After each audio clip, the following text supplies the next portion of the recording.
You got me there? Yeah, mate. Got your audio. Don't have your video at the moment. Pulling it up. There we go. Beautiful. Beautiful. Sorry. Got the kids in that. No, I appreciate you, mate. Yeah, thanks, Ben, for joining me on my page, mate. I really appreciate you giving me your time. No, all good. Thanks for having me. No, it's cool.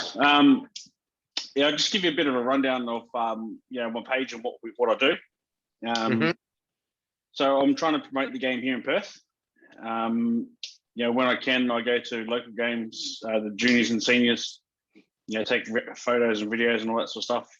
Do some reports. Share all the local news, local club news on the pages, but also NRL stuff as well, so people are up to date with what's going on in the big time. Awesome, good on you.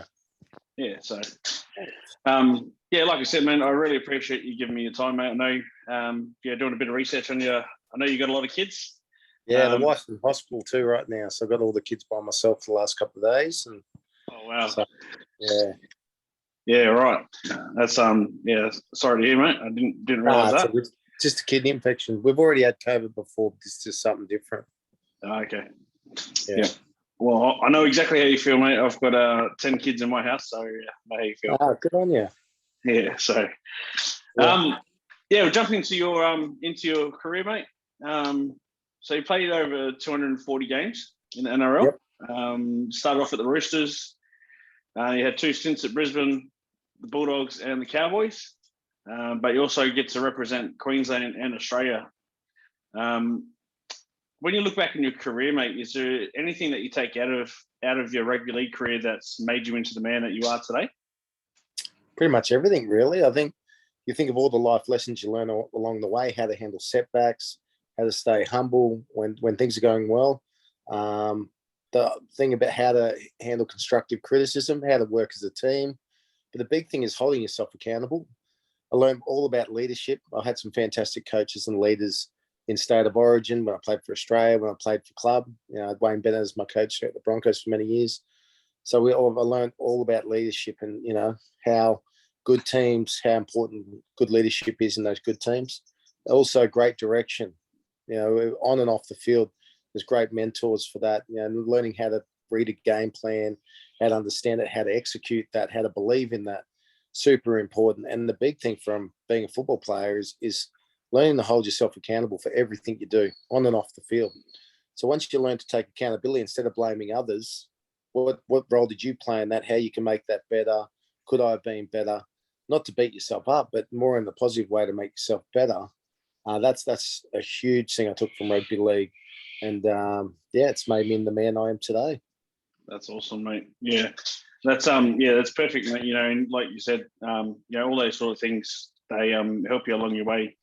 You probably don't realize it at the time, but sort of, I guess once you finish your career, you sort of look back and go, oh wow, these things did help.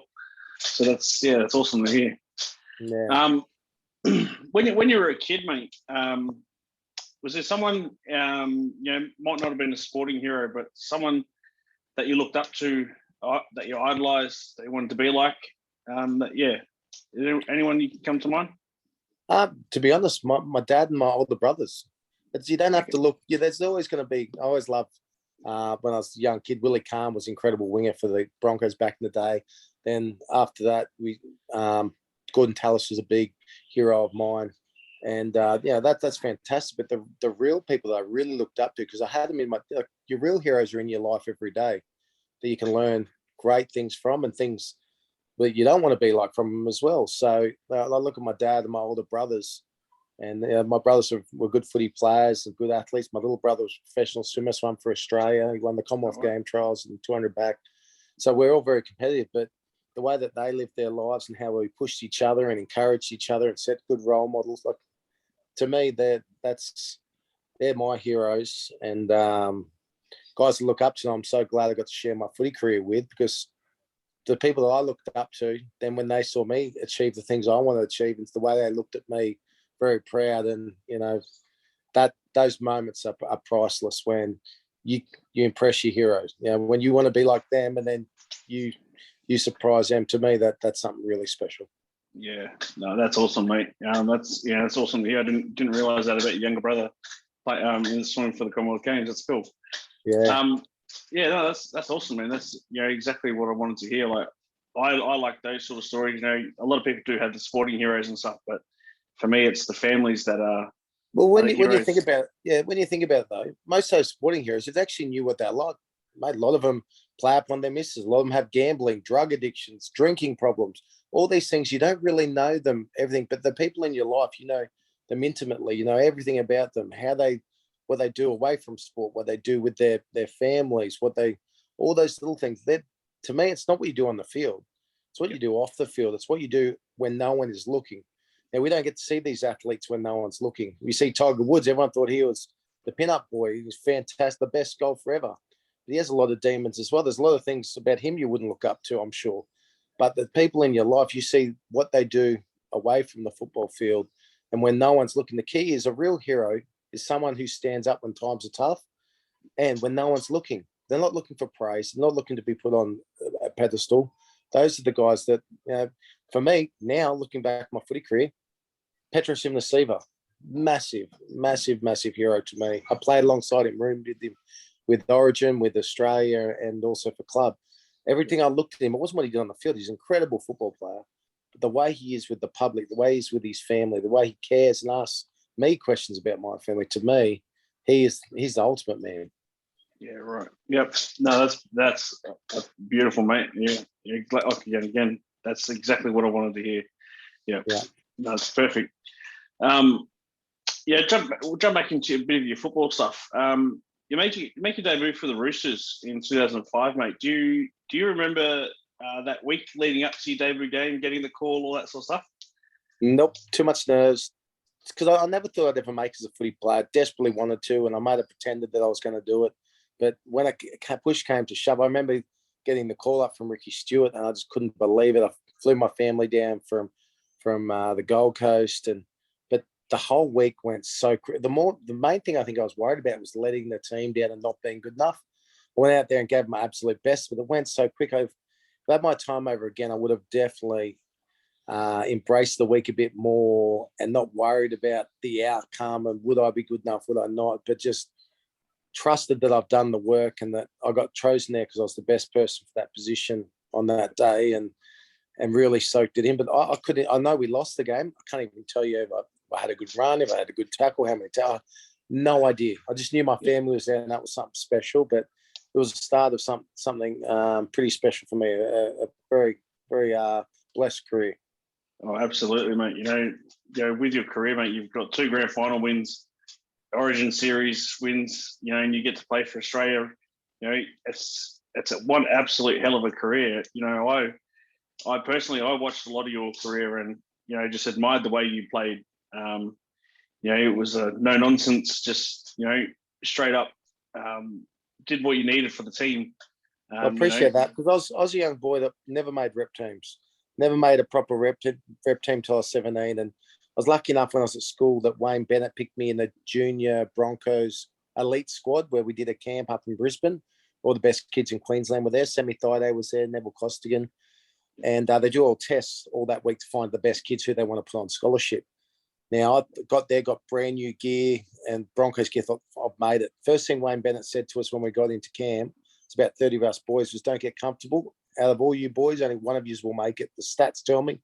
And so I was like, looked around the room, it ain't going to be me. But then as the week went on, we did fitness, skills, agility, all the testings, weights.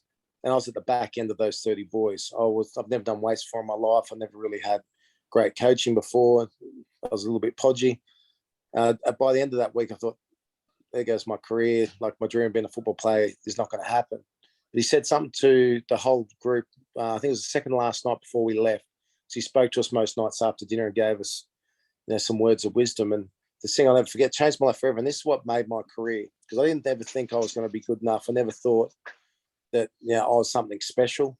He said it to all of us boys that day. He said a lot of things, but there's one thing today. He said, "There's no one better than you, but you're no better than anyone else." And he goes, "I'll repeat that." I knew when someone repeats something, it's important. He goes, "There's no one better than you, but you're no better than anyone else." And I went back to my room that night. I couldn't sleep. Like, what does he mean by that? And it finally hit me about 2:00 in the morning that I can be the best. I can be better than anyone, but everyone else has the exact same opportunity. What are you willing to do? What am I willing to do? Am I willing to sacrifice more than the others? They might be more talented, more skilled than me.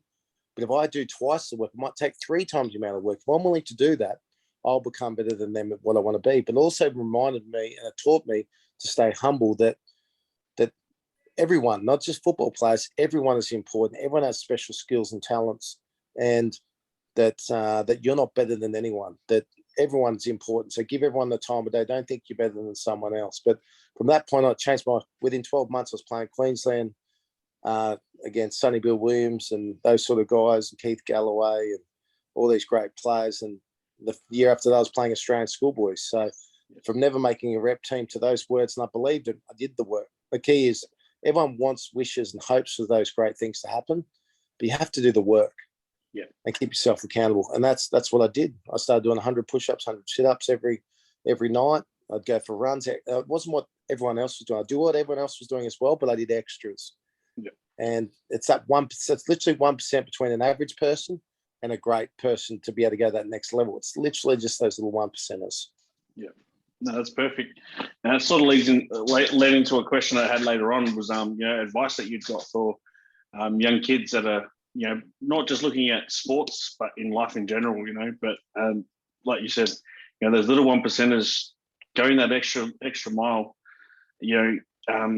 puts these kids in a better position to, I guess, be better than the next person.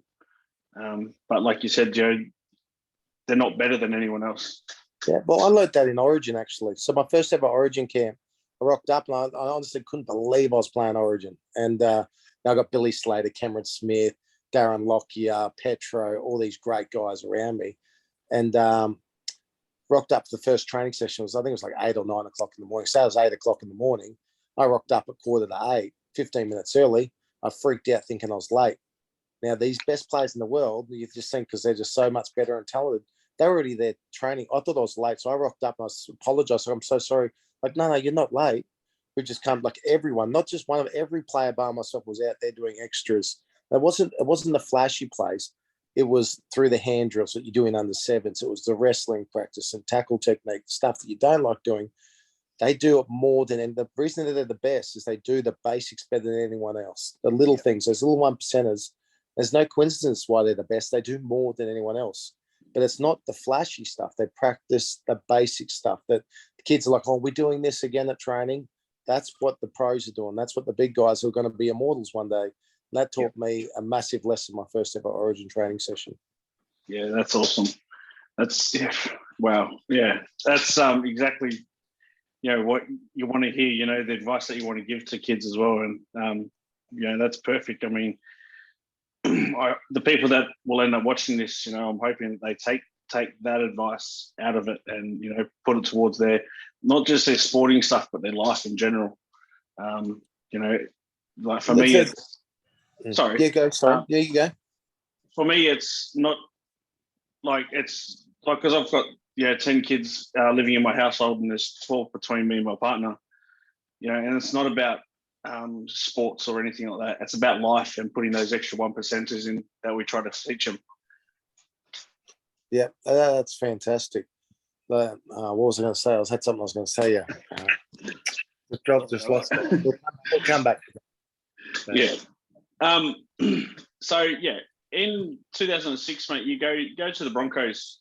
Your first year there, you guys end up winning the grand final. You play 30 odd minutes off the bench, and you're playing under behind Shane Webke, who's in his last game for the Broncos, a club legend, an icon of Queensland and Australia. How was that game and that feeling, sort of being able to send him off in that style? Well, to be honest, I wasn't really thinking about him or that. I was just crap myself. Same thing again. Like we're playing against the Melbourne Storm, who they beat us 2 or 3 times that year already.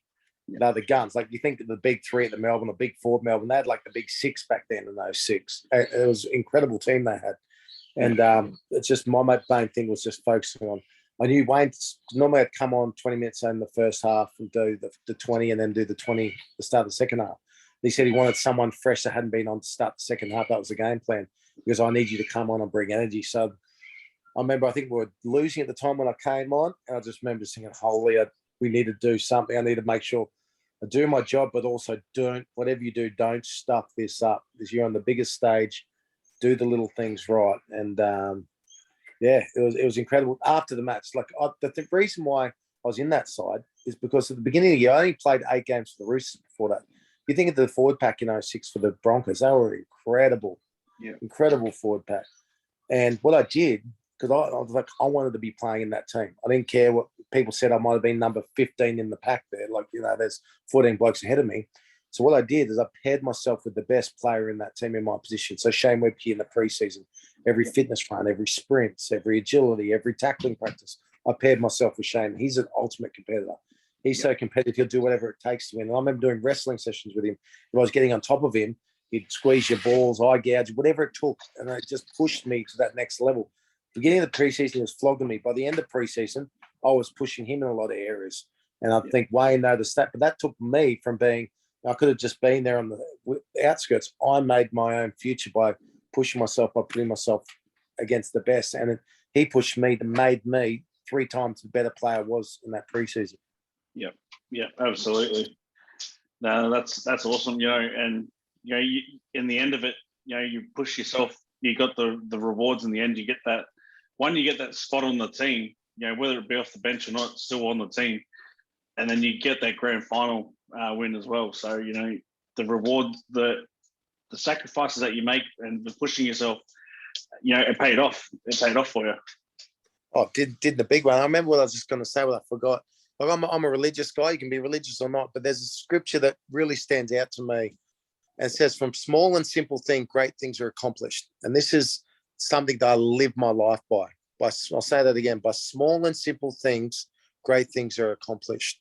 So you do the little things right. Like I was saying about the Origin guys earlier, about doing those little 1%ers, doing those little things right. Small things turn to big things. If you do the little things right in life, gets to massive success. Just like if you're trying to lose weight, you don't try and lose 20 kilos straight up.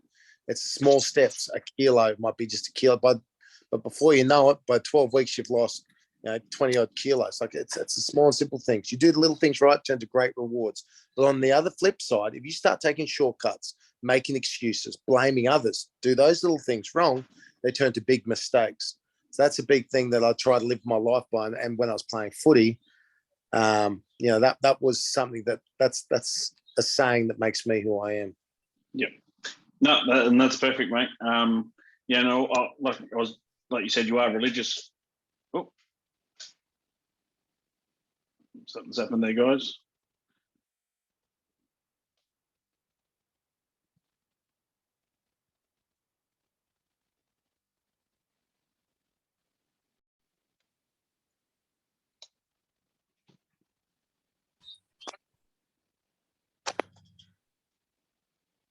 Sorry, the kids